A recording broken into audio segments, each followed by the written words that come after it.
Mujaddid Media.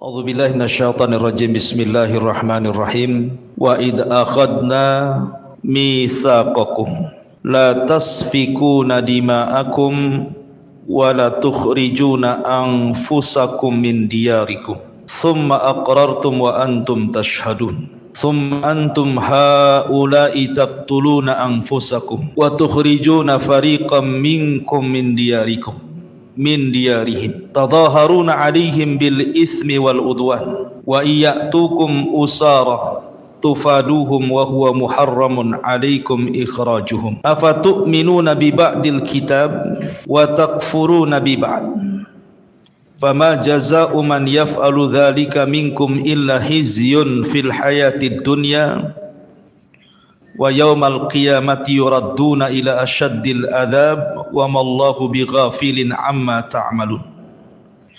Ulaika alladziina ishtarawul hayatad dunya bil akhirah fala yukhaffafu anhumul adzab wa lahum yunsarun.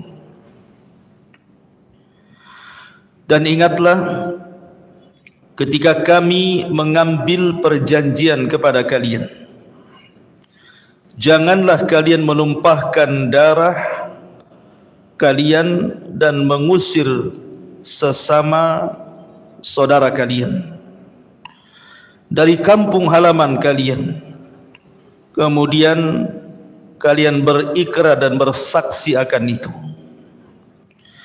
Kemudian kalian Bani Israel justru membunuh sesama kalian dan mengusir sekelompok dari kalian dari kampung halaman kalian, kemudian saling membantu mereka dalam kejahatan dan permusuhan. Dan jika mereka datang kepadamu sebagai tawanan, kamu tebus mereka, padahal kamu dilarang mengusir mereka. Apakah kamu beriman kepada sebagian kitab Taurat kalian dan ingkar kepada sebagian yang lainnya? Maka tidaklah ada balasan yang pantas bagi orang-orang yang berbuat demikian di antara kalian selain kenistaan dalam kehidupan dunia, dan pada hari kiamat mereka dikembalikan kepada azab yang berat, dan Allah tidak lengah terhadap apa yang kalian kerjakan.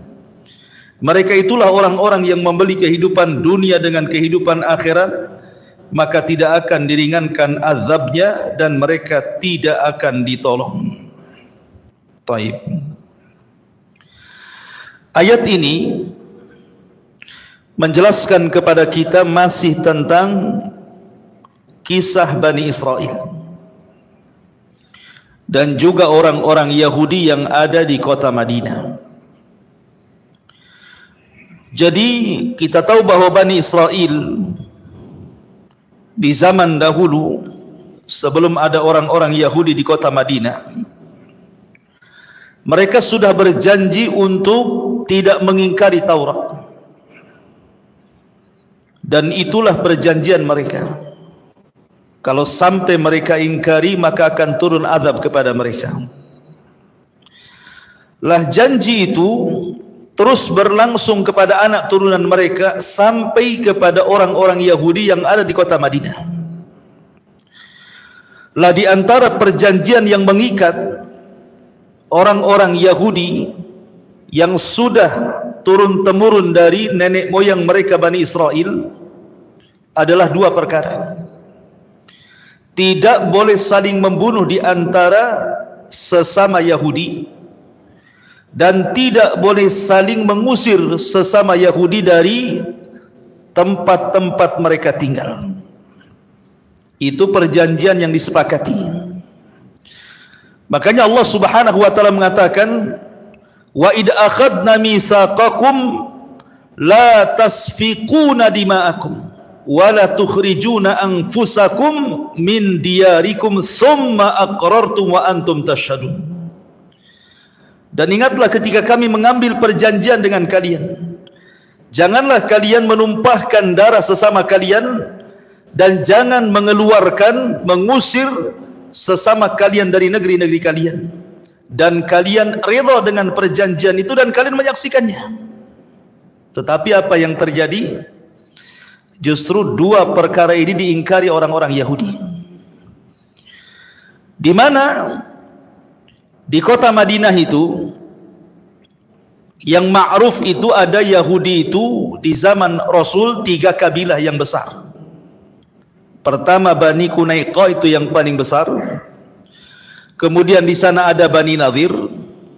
Kemudian di sana ada Bani Qunaiqah, Bani Nadhir, Bani Quraidah dan Bani Qunaiqah. Lah di kota Madinah itu sendiri ada 2 kabilah yang sangat besar dari kalangan orang-orang musyrikun. Ini kita belum cerita Islam masuk ke kota Madinah. Jadi ada 2 kabilah besar yang nanti akan cikal bakalnya menjadi orang-orang Ansar. Tapi mereka sebelum Ansar, mereka orang-orang musyrik. Pertama orang-orang Aus, yang kedua orang-orang Khazraj. Lah Khazraj dan Aus ini suka perang. Lah sementara orang-orang Yahudi itu, mereka pun berpecah-pecah, ada yang pro dengan Aus, ada yang pro dengan Khazraj. Di antaranya adalah Bani Quraidah itu berserikat dengan Bani Aus, dengan kabilah Aus. Sementara Bani Nadhir dan juga Bani Qunaiqah itu bersekutu dengan Khazraj. Lah terkadang antar 2 kabilah ini perang. Karena pemimpin-pemimpin 2 kabilah ini juga adalah orang-orang Yahudi. Dari dulu sampai sekarang yang menyulut peperangan itu biasanya orang Yahudi. Orang Yahudi masuk ke Khazraj sebagiannya, dan orang Yahudi masuk ke Aus sebagiannya, kemudian menyulut peperangan. Itulah kebiasaan Yahudi, mereka akan menjadi kompor supaya orang-orang ini berperang. Lah kenapa kemudian orang-orang Yahudi ini berpolitik, bersiasat? Mereka tidak mendukung satu kabilah tetapi dibagi 2, supaya apabila Khazraj kemudian menang dalam peperangan melawan Aus, bagi orang-orang Yahudi yang ada di Aus, maka mereka akan meminta agar jangan orang-orang Yahudi itu dibantai, ataupun sebaliknya. Jadi mereka ingin tengah-tengah. Kononnya ingin tengah-tengah gitu ya. Tetapi masalahnya, apabila kemudian Aus menang, kemudian Khazraj ini tertawan termasuk orang-orang Yahudinya, maka orang-orang Yahudi yang dari Aus yang menang itu, maka akan mencari orang-orang Yahudi di Khazraj, kemudian mereka akan dilepaskan dengan cara harus membayar fidyah. Membayar fidyah itu maksudnya harus ditebus dengan uang yang banyak. Padahal sesama Yahudi tidak boleh perang. Sesama Yahudi tidak boleh mengusir dari daerahnya. Tetapi kemudian mereka hanya karena urusan dunia, apabila kemudian Yahudi tertawan oleh Yahudi yang lainnya, maka mereka minta tebusan. Dari sini Allah Subhanahu wa taala mengatakan, "Tsumma antum haula taqtuluna anfusakum wa tukhrijuna fariqam minkum min diyarikum." Kemudian kalian wahai Yahudi, kenapa kalian membunuh sesama kalian dan mengusir segelompok kalian dari kampung halaman kalian? Padahal sekali lagi undang-undang mereka sesama Yahudi tidak boleh saling menyerang, tidak boleh saling membunuh, tidak boleh saling mengusir. Tapi kenyataannya Yahudi di kota Madinah justru berbalik dengan perjanjian mereka. Makanya Allah Subhanahu wa taala katakan, afatu'minuna bi ba'dil kitab wa takfuruna bi ba'd. Apakah kalian tidak kufur sebagian kitab kalian dan beriman kepada sebagian yang lainnya? Itulah wataknya orang Yahudi. Sebab itulah Allah Subhanahu wa taala berikan kehinaan mereka di dunia dan azab yang pedih di akhirat. Karena mereka melakukan itu gara-gara urusan dunia. Lalu apa faedah dengan kita kaum muslimin? Dari ayat ini yang menarik, kita akan ambil dan petik faedahnya. Ma'asyiral muslimin yang dimuliakan Allah Subhanahu wa taala. Di sini ada dua perkara. Pertama, bicara tentang la tasfikuna dima'akum. Jangan kalian saling membunuh. Menunjukkan bahwa karena kaidah Al-Quran itu sering saya ulang-ulang, al-ibaratu bi umumil lafdi la bi khususis sabab, gitu ya. Jadi sebuah pelajaran dalam Al-Quran itu bukan karena sebab turunnya, tetapi karena umum lafadznya. Dan ketika kita membaca ayat ini, bukan berarti kemudian kita hanya menceritakan tentang kisah Yahudi tanpa mengambil ibrah daripada ayat ini, tidak. Tetapi ibrahnya di sini bahwa kaum muslimin itu satu jiwa. Makanya ada hadis yang mengatakan, Nabi SAW bersabda, "Matsalul mu'minina fi tawadu'ihim wa tarahumihim kal jasadil wahid." Permisalan seorang mukmin dengan mukmin yang lainnya itu seperti bagaikan satu jasad. Apabila kemudian jasad ini di antara anggotanya sakit, pasti akan merasakan sakit semuanya. Kalau seandainya menyakiti dengan lisan saja dilarang dalam Islam, bagaimana membunuhnya? Maka tidak boleh. Tidak boleh seorang muslim itu saling membunuh. Makanya lihat bagaimana ketika Allah Subhanahu wa taala menceritakan kisah penciptaan Adam alaihi salatu wassalam.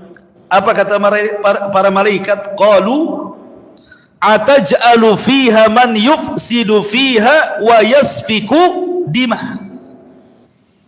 Ya Rabb, apakah engkau akan menciptakan makhluk yang akan merusak bumi dan menumpahkan darah? Kenapa malaikat cerita seperti itu? Tentu ada sejarahnya. Adam saja belum diciptakan, kenapa pula malaikat berbicara seperti itu di hadapan Allah Subhanahu wa taala? Karena malaikat pernah menyaksikan bangsa jin sebelumnya yang menguasai bumi. Bagaimana mereka merusak bumi dan bagaimana mereka menumpahkan darah, bunuh-bunuhan sesama jin di antara mereka. Sehingga ketika Allah menciptakan Adam, malaikat kemudian hendak mengkias kehidupan jin dengan kehidupan makhluk yang akan diciptakan Allah, manusia ini. Malaikat tidak mau ada pertumpahan darah, gitu ya. Dari sini kekhawatiran malaikat kepada makhluk yang akan diciptakan Allah yang bernama Adam. Ma'asyiral muslimin yang dimuliakan Allah Subhanahu wa taala. Walaupun demikian Allah meyakinkan bahwa manusia berbeda dengan jin. Tetapi kita melihat ketika betul-betul Adam alaihi salatu wassalam diturunkan ke bumi, apa yang terjadi? Adam memiliki 60 keturunan, 20 anak laki-laki dan 20 anak perempuan. Lah Adam memiliki anak yang paling besar namanya Qabil, kemudian adiknya namanya Habil. Kemudian di situ Allah Subhanahu wa taala mensyariatkan kepada Qabil dan Habil untuk menikah silang. Tetapi Qabil menolaknya. Kenapa? Karena kembarannya jauh lebih cantik dibandingkan kembaran Habil. Tetapi karena ini perintah Allah Subhanahu wa taala, maka Adam pun harus menegaskan kepada anak-anaknya harus terjadi pernikahan secara silang. Tetapi Qabil tetap tidak mau. Tetapi ayah yang bijak tentu tidak memaksa anaknya. Maka Adam berdoa kepada Allah Subhanahu wa taala untuk mencari solusinya. Maka Allah berikan solusi dengan cara berkurban. Maka siapa di antara kurban keduanya diterima, maka dia berhak mengambil pasangannya.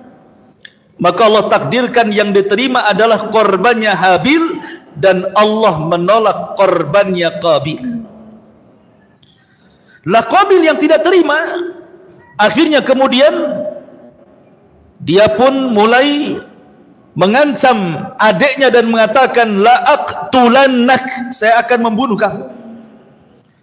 Tetapi Habil memang dasarnya orang baik.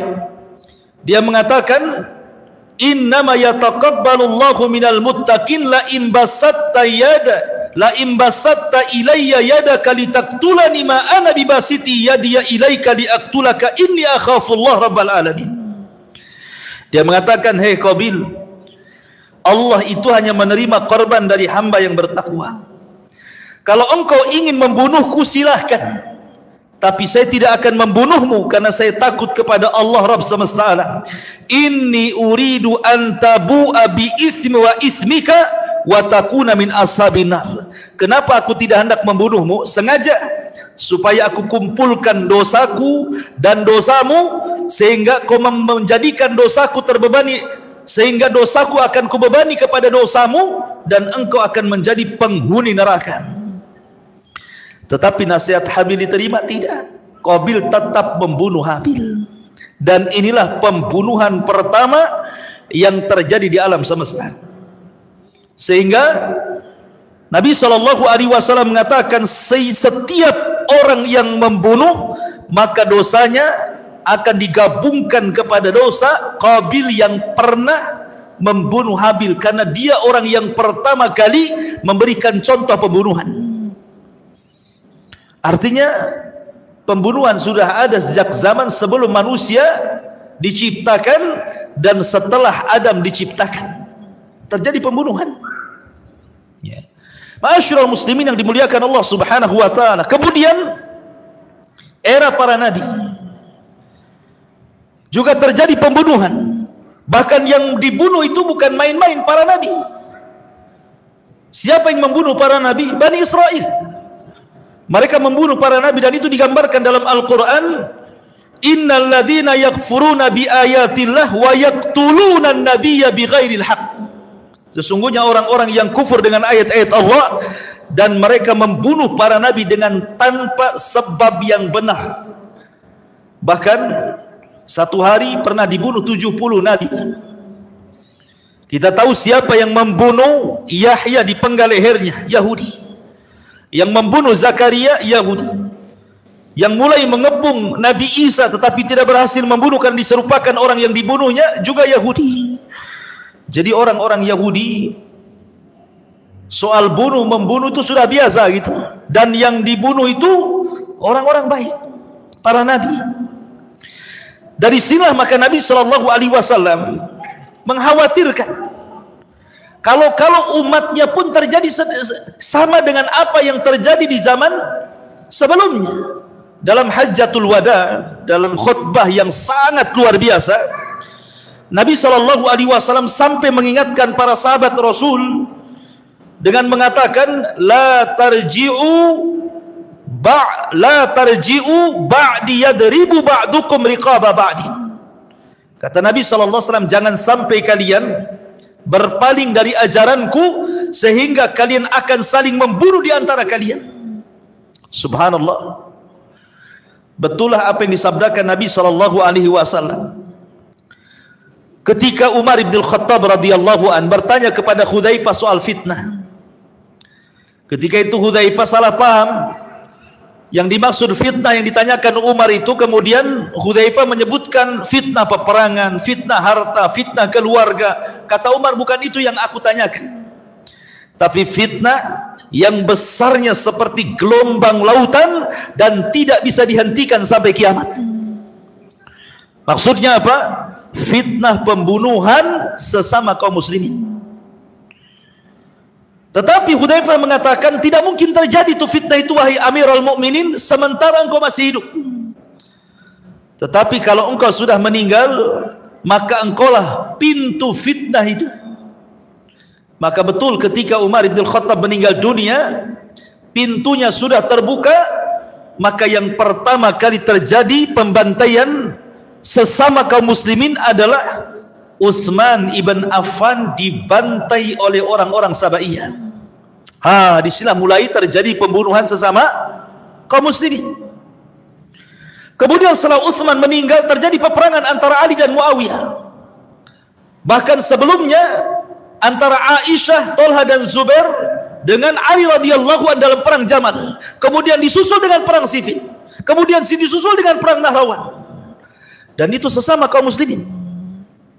Ya. Makanya Nabi SAW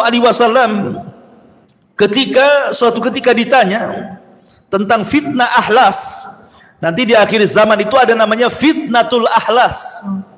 Apa fitnah ahlas itu?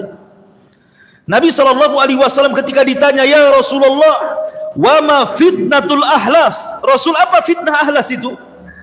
Maka Nabi SAW mengatakan, harabun wa harabun, pakai ha besar dan ha kecil, harabun wa harabun, akan terjadi peperangan antar kaum muslimin dan akan terjadi pengungsian akibat peperangan.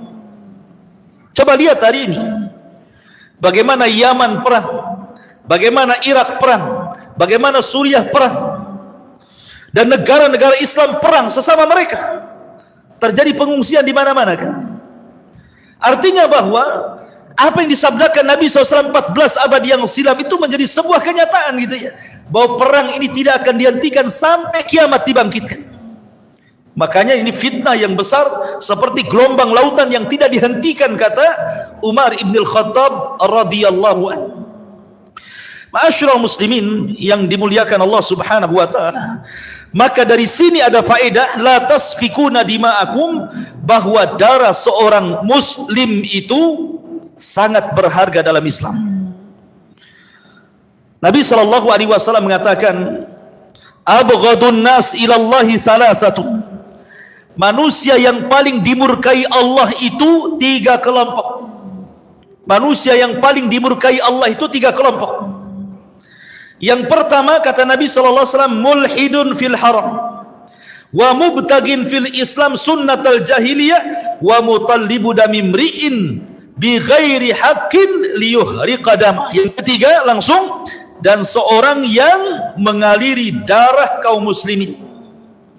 Allah sangat murka. Makanya kenapa Allah Subhanahu wa taala mengatakan, wa man yaqtul mu'minan muta'ammidan fajazauhu khalidan fiha. Siapa yang membunuh orang mukmin secara sengaja, maka dia akan dimasukkan ke dalam neraka, dikekalkan di dalamnya. Maksud dikekalkan di dalamnya, maksudnya dilamakan di dalam. Dan sekarang pembunuhan itu setiap hari ada saja di depan mata kita kan. Coba antum baca atau melihat YouTube atau melihat berita gitu ya di internet atau di televisi, setiap hari kita mendengar ada orang membunuh dengan sesama muslim hanya gara-gara perkara sepele. Padahal membunuh itu ada syaratnya. Satu, karena kisos, boleh membunuh. Yang kedua, karena had, memang karena hukuman dari negara gitu ya, orang ini layak dibunuh. Seperti mamanya negara membuat kebijakan orang yang mau narkoba sekian kilo dibunuh, mamanya kan itu ya. Atau karena seorang yang sudah menikah berzina dirajam, atau karena dia melakukan liwat homoseksual maka dibunuh. Itu ada alasannya.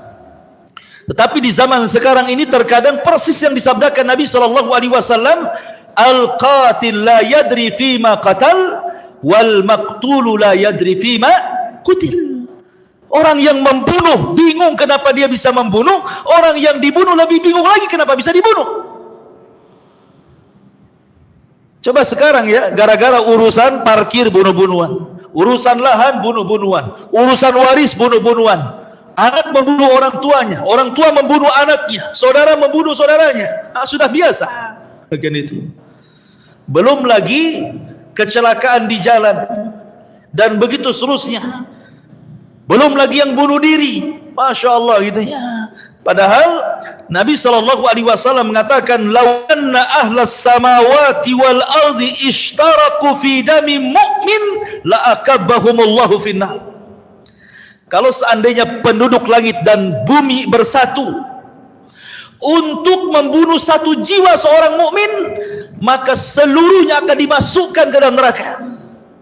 Coba bayangkan, kalau semua penduduk langit para malaikat dengan penduduk bumi manusia dan jinnya berniat membunuh satu jiwa seorang mukmin, maka malaikat manusia akan dimasukkan semua ke neraka. Bayangkan, menunjukkan apa?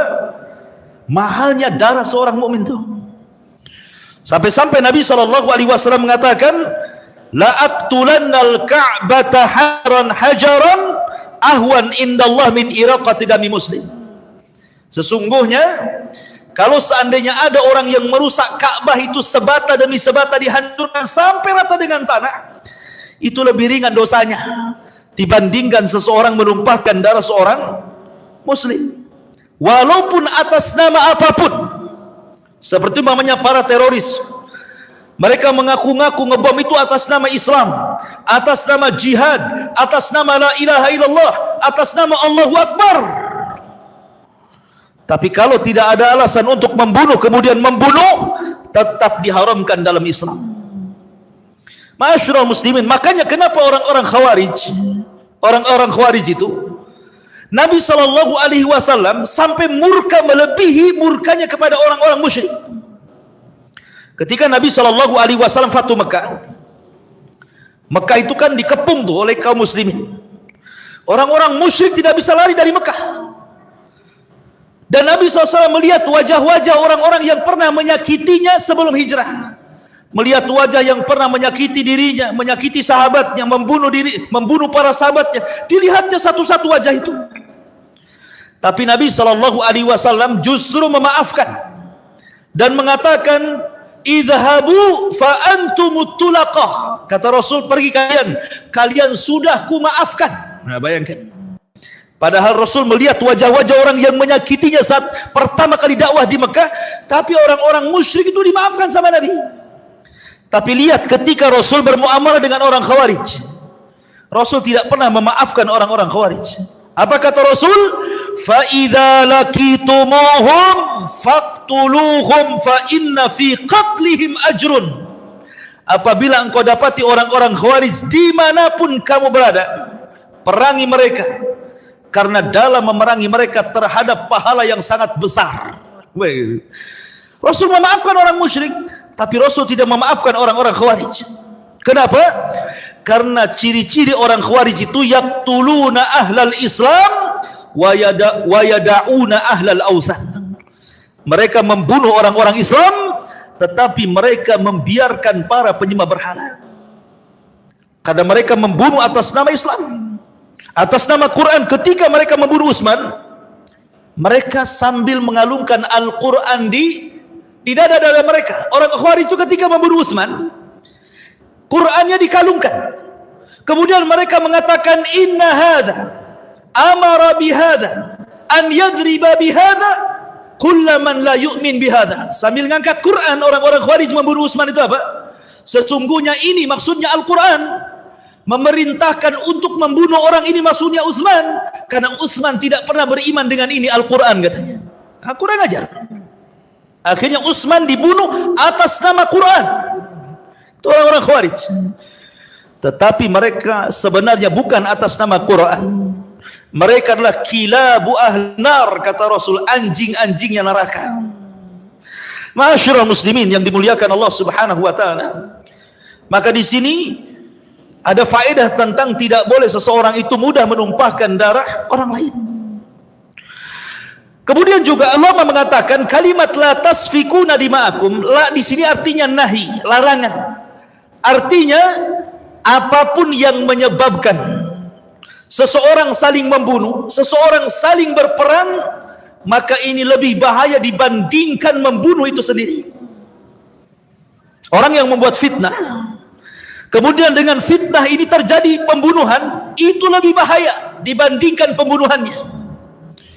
Karena kalau orang membunuh, paling satu jiwa yang ia bunuh. Tapi kalau orang menyebar fitnah, kemudian akhirnya saling membunuh, bisa bukan satu jiwa, bisa berjiwa-jiwa orang bunuh-bunuhan itu. Makanya kenapa Allah mengatakan wal fitnatu asyaddu minal qatl. Fitnah itu jauh lebih bahaya dibandingkan pembunuhan itu sendiri. Makanya Khawarij itu kan ada dua. Ada Khawarij yang memang di lapangan, ada Khawarij yang tukang khutbah. Khawarij yang tukang khutbah ini bahaya. Mereka yang kemudian berusaha mengajak kaum muslimin untuk memberontak kepada pemerintah yang sah, sehingga kemudian akhirnya terpancinglah sebagian orang dengan khutbahnya, kemudian akhirnya mereka pun betul-betul memberontak. Terjadilah bunuh-bunuhan antara para pemberontak dengan pemerintah. Berapa jiwa yang melayang, dan itu tercatat dalam sejarah. Pemberontakan demi pemberontakan yang berakhir dengan terbunuhnya banyak jiwa. Makanya jangan membuat fitnah yang menjadikan kemudian dengan fitnah itu orang terdorong untuk melakukan pembunuhan. Ini juga makna dari la tasfikuna dima'akum. Kemudian yang kedua, di sini juga perjanjian Bani Israel yang bisa kita ambil faedah adalah wala tukhriju anfusakum min diyarikum. Janganlah kalian mengusir sebagian kalian dari negeri kampung halaman kalian. Ma'asyiral muslimin, ada faedah besar juga di sini tentang keutamaan membela negara. Keutamaan membela negeri itu penting sekali. Karena orang yang terusir dari negeri itu menyakitkan. Orang-orang yang terusir dari negeri itu menyakitkan. Para nabi dan rasul, mereka pernah diancam bahkan terusir dari negaranya. Saya akan contohkan beberapa kasus para nabi sebelum kita masuk kepada nabi kita dan umat Islam. Allah Subhanahu wa taala berfirman tentang kisah Nabi Lut. Allah mengatakan, "Fama kana jawaba qaumihi illa an qalu akhriju ala lutin min qaryatikum innahum unasun yatatahharun." Nabi Lut ini diutus oleh Allah kepada siapa? Kaum Sodom. Kaum Sodom itu kaum yang pertama kali melakukan homoseksual dan lesbi. Inilah sejarahnya kenapa ada orang-orang yang melakukan homoseksual dan lesbi itu terjadi di zaman kaum Lut. Namanya kaum Sodom. Lut diutus kepada negeri yang rusak. Rusak sekali. Karena mereka fitrahnya jauh daripada fitrah manusia, bahkan fitrah binatang pun tidak seperti itu.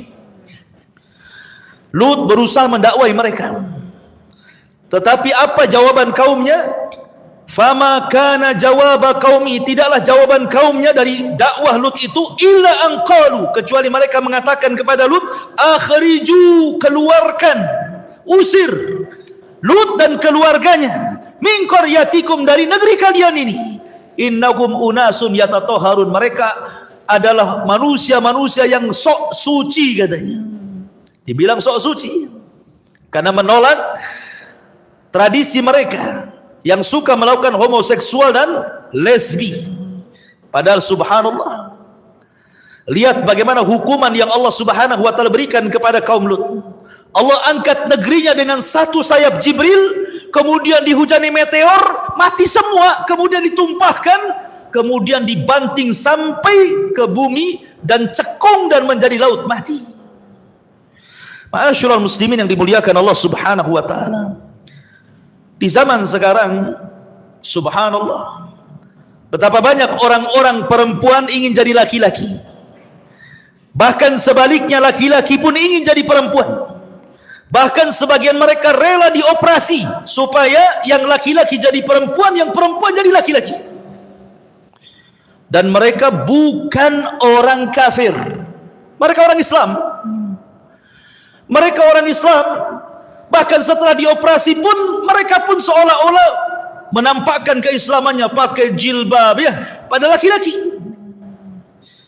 Ma'asyiral muslimin yang dimuliakan Allah Azza wa Jalla, mereka tidak sadar bahwa perbuatan mereka itu mengundang laknat dan mengundang azab. Mengundang laknat dan mengundang azab, ikhwan. Cuma mereka tidak sadar. Bukankah Allah yang mengatakan dalam Al-Quran, di dalam surah Al-Anfal, wattaqu fitnatan la tusibanna alladhina zalamu minkum khasah. Takutlah akan azab kalau menimpa sebuah kaum, itu yang terkena bukan orang-orang zalim saja, tetapi orang-orang baik pun terkena imbas dari situ. Makanya kita harus al-inkar al-munkar, berusaha mengingkari kemungkaran, bukan hanya al-amru bil ma'ruf, mengajak manusia kepada kebaikan saja. Kita wajib mengingkari kemungkaran. Dan sekarang subhanallah, seolah-olah kemudian orang-orang yang laki-laki menyerupai perempuan dan sebaliknya itu sudah biasa di negeri kita. Anehnya, terkadang ditayangkan di televisi-televisi nasional, dibuat sinetron-sinetron seolah laki-laki gemulai seperti perempuan, walaupun itu sinetron, maka ini mengundang azab Allah Subhanahu wa taala. Dan ini dibiarkan, bahkan kemudian menjadi sebuah tontonan yang akhirnya menjadi tuntunan bagi para penontonnya. Naudzubillah. Ya. Maka di sini bagaimana Lut diusir dari negerinya. Tetapi sebelum diusir, justru azab Allah Subhanahu wa taala menimpa kaum Sodom. Kemudian juga kisah yang kedua tentang kisah Nabi Allah Syuaib alaihi salatu wassalam.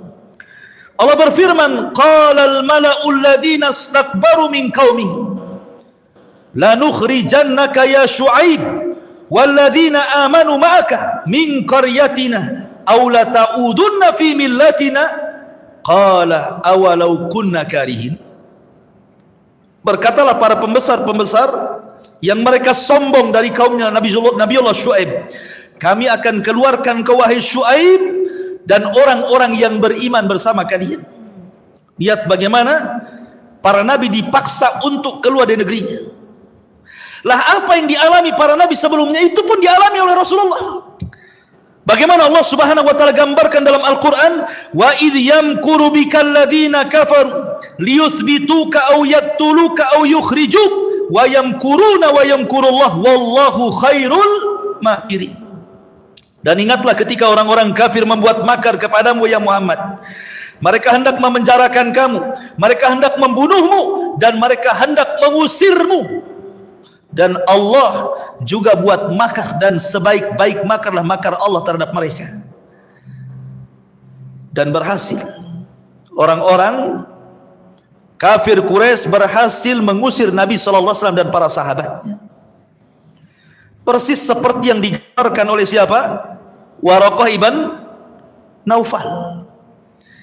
Ketika Nabi SAW mendapatkan wahyu, kemudian melihat Jibril dalam bentuk asli, dia akan ketakutan tuh. Kemudian dia datang ke rumah Khadijah dan mengatakan, ya Khadijah, zammiluni, zammiluni. Wahai Khadijah, selimuti aku, selimuti aku.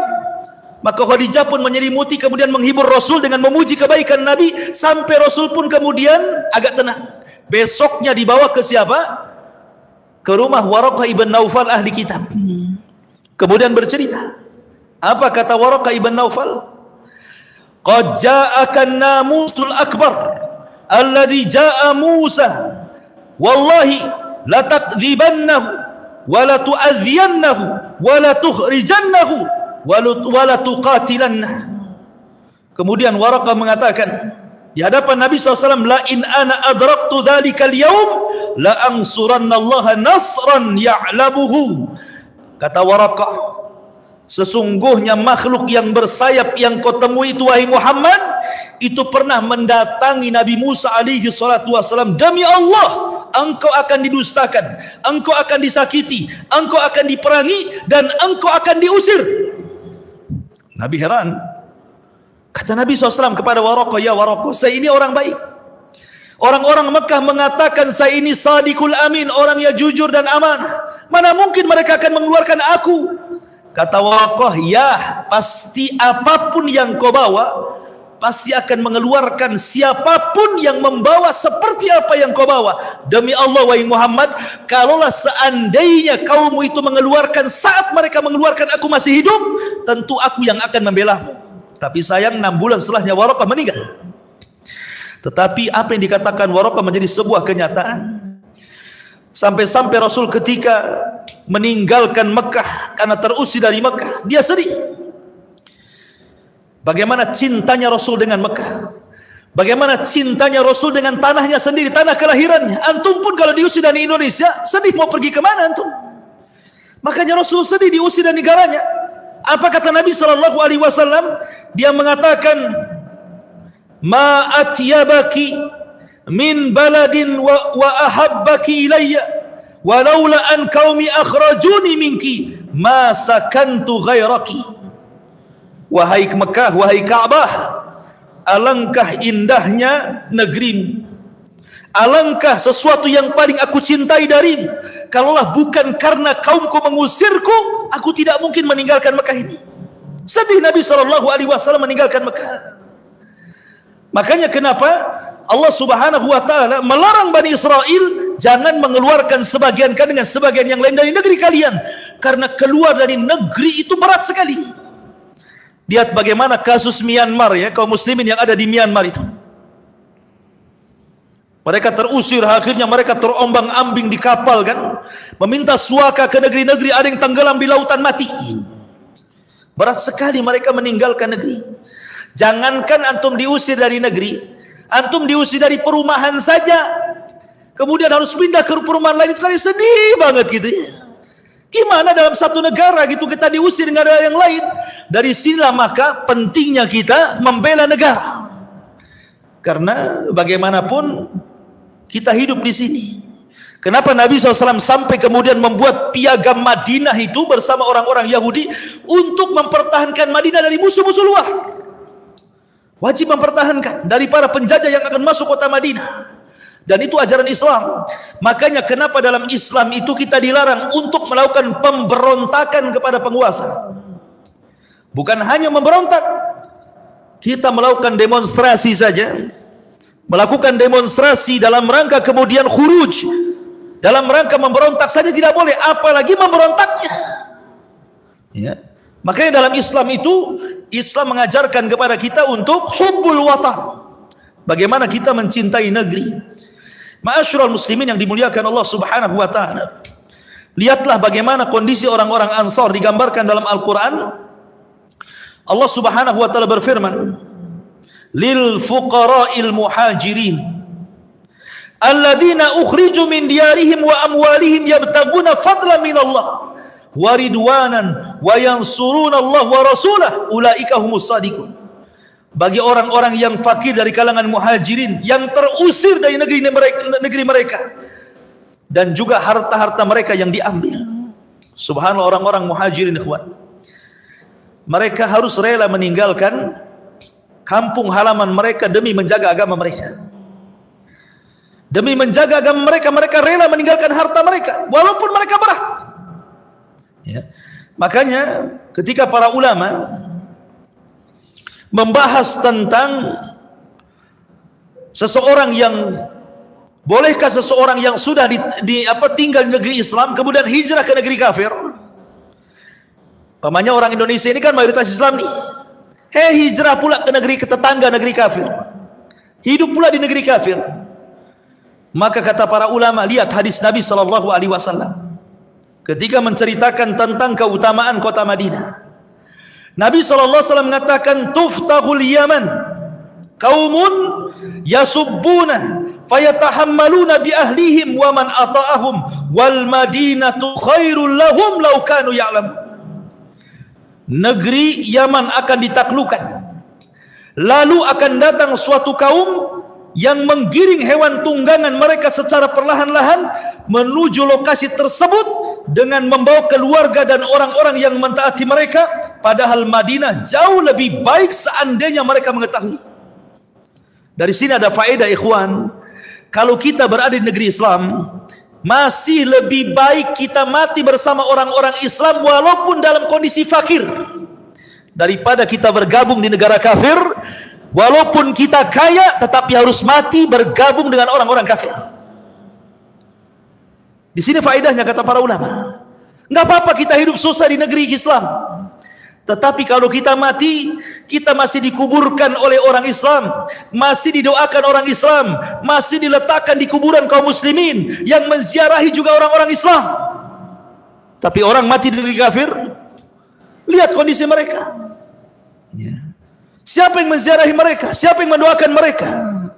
Terkadang mereka, kalau seandainya minoritas dan mayoritas orang-orang kafir, terkadang muamalahnya disamakan dengan orang-orang kafir, kecuali dalam satu kondisi, kata ulama, dalam satu kondisi, kalau memang di negeri Islam itu justru diterapkan hukum kafir, negerinya Islam tapi hukumnya hukum kafir, sehingga kita tidak bisa beribadah kepada Allah subhanahu wa ta'ala, kita tidak bisa sholat dengan tenang, kita tidak bisa taklim dengan tenang, kita tidak bisa mensyiarkan Islam dengan tenang, maka dibolehkan hijrah ke negeri kafir kalau di negeri kafir ada ketenangan beribadah.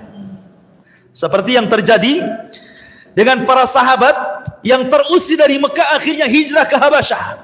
Kata Nabi SAW, pergilah kau ke Habasyah karena di sana ada malikun la yadlim ahada. Ada seorang raja walaupun Nasrani tapi berbuat adil dan tidak pernah menzalimi rakyatnya. Tapi kalau negara Islam itu tidak ditekan, sholat pun enak, ibadah enak, syiar pun enak, ngapain pula hijrah ke negeri kafir? Ya, ma'asyiral muslimin yang dimuliakan Allah Subhanahu wa taala, maka pentingnya kita mempertahankan negeri dari sini. Ya, dari kalimat wala tukhrijuna anfusakum min diyarikum, wala tukhrijuna anfusakum min diyarikum.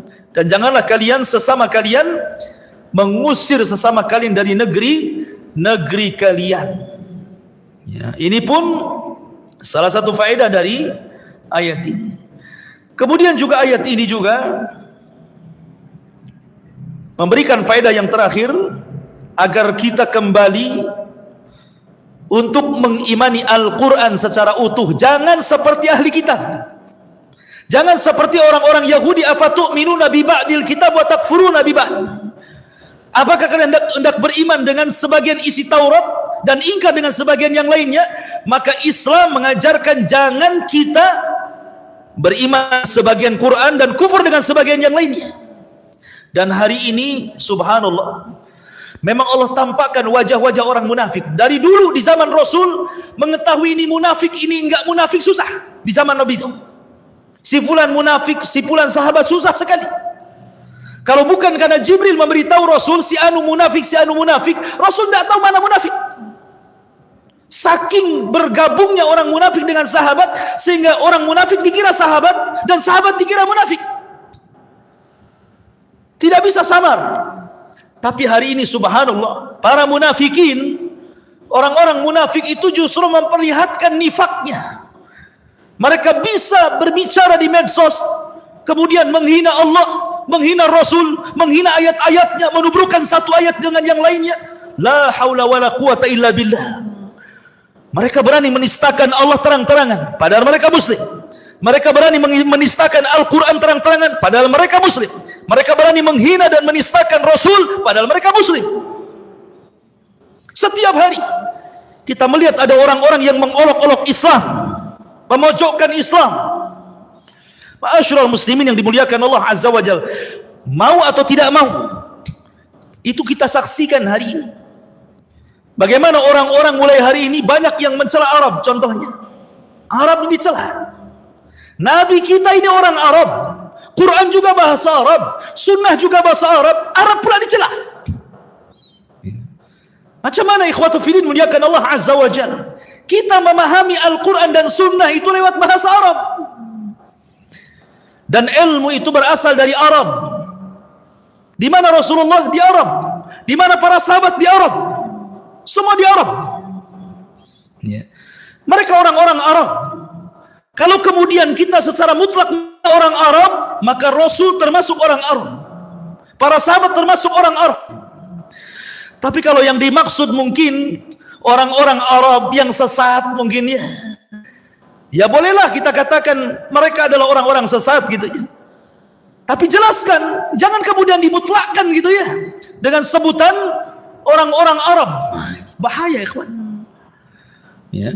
Ma'asyiral muslimin yang dimuliakan Allah Azza wa Jalla, kita tahu bahwa kemuliaan itu ada pada takwa. Rasul yang mengatakan dalam sebuah hadis, dalam khutbatul hajjatul wada, Rasul mengatakan, la fadla bainal arabi wal a'jam walal aswad alal ahmar illa bitaqwallah.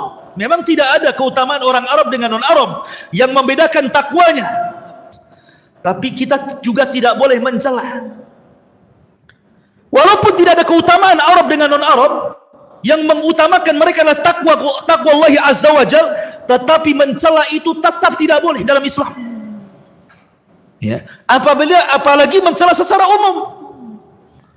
Secara umum sampai sekarang semua dicela, orang yang cingkrangan dicela, orang yang hutan dicela, orang yang cadar dicela. Bahkan dengan kasus-kasus ada ustadz umpamanya melecehkan dalam bab seksual umpamanya, tuh lihat, orang yang berjilbab saja bisa diperkosa.